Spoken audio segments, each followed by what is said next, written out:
I have a great time with my life, and I want to share it. I love living. I think that's infectious. It's something that you can't fake. Greatness is not this wonderful, esoteric, elusive, God-like feature that only the special among us will ever taste. You know, it's something that truly exists in all of us. It's very simple. This is what I believe, and I'm willing to die for it. Yeah. Period.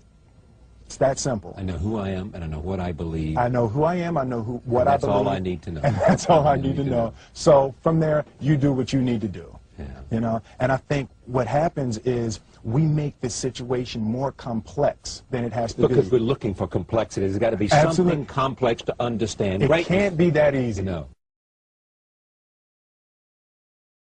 We didn't grow up with the sense that where we were was where we were going to be. You know, we grew up with the sense that where we were almost didn't matter because we were becoming right. something greater.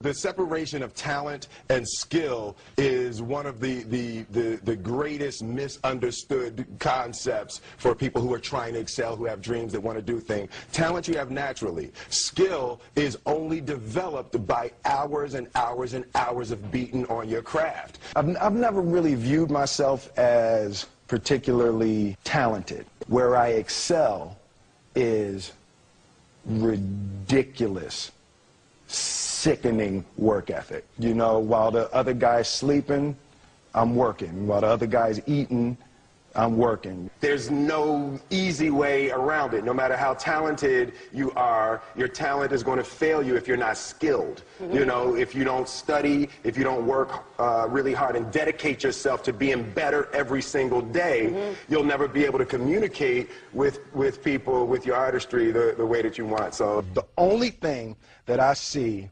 that is distinctly different about me is I'm not afraid to die on a treadmill.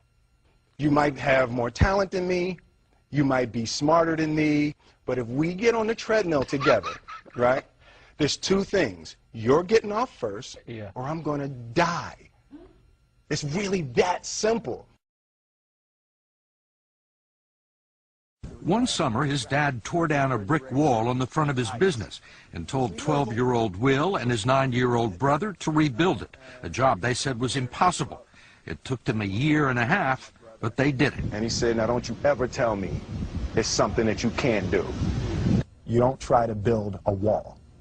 You don't set out to build a wall. You don't say, I'm going to build the biggest, baddest, greatest wall that's ever been built. You don't start there. You say, I'm going to lay this brick as perfectly as a brick can be laid. Yeah. And you do that every single day. And soon you have a wall. And soon you have a wall. You know, it's an idea that my grandmother always had, that, you know, if you're going to be here, then there's a necessity to make a difference. She always instilled the responsibility, the spiritual responsibility that you have to make every group you come in contact with better. I want to do good. Yeah. I want the world to be better because I was here. I want my life, I want my work, my family, I want it to mean something. And it's like, it has, if you are not making someone else's life better, then you're wasting your time. You know, like your life will become better by making other lives better. I want to represent an idea. I want to represent possibilities. I want to represent the idea that you really can make what you want. One of my favorite books is The Alchemist, Paulo Coelho, and that's just, I just believe that. I believe that I can create whatever I want to create. The first step before anybody else in the world believes it is you have to believe it. There's no reason to have a plan B because it distracts from plan A. I think that there's a certain delusional quality that all successful people have to have.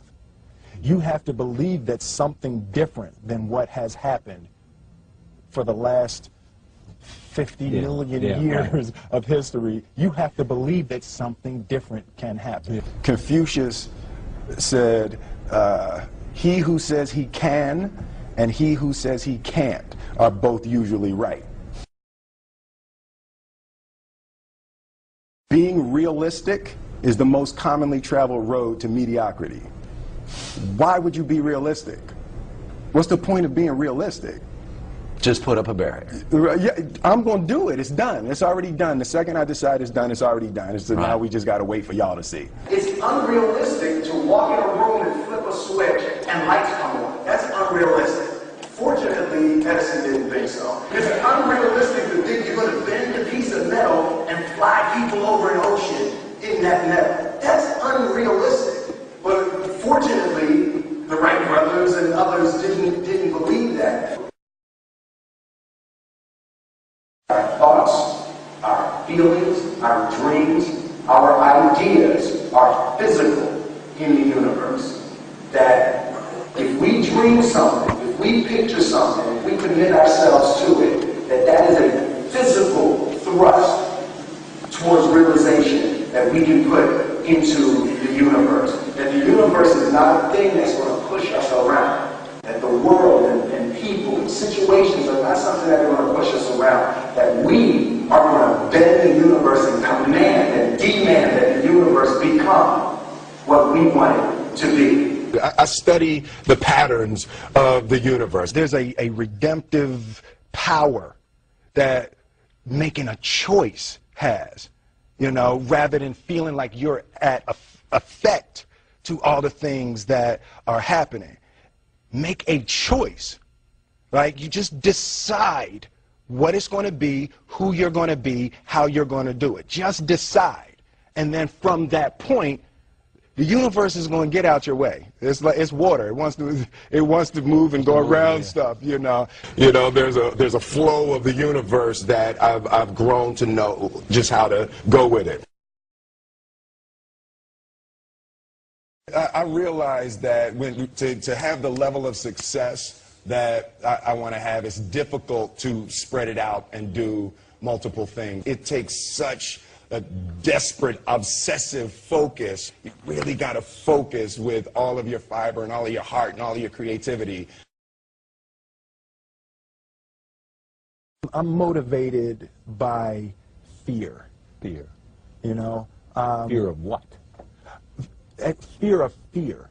I hate being scared to do something.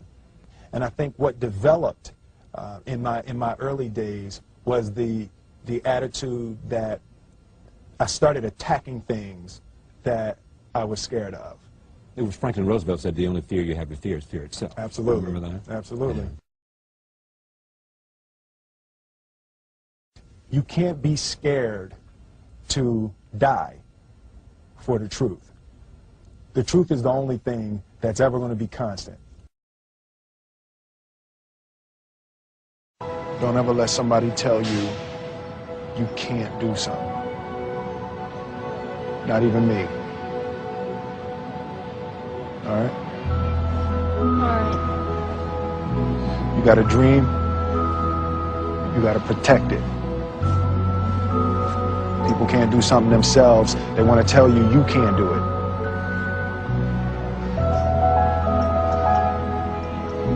You want something, go get it. Period.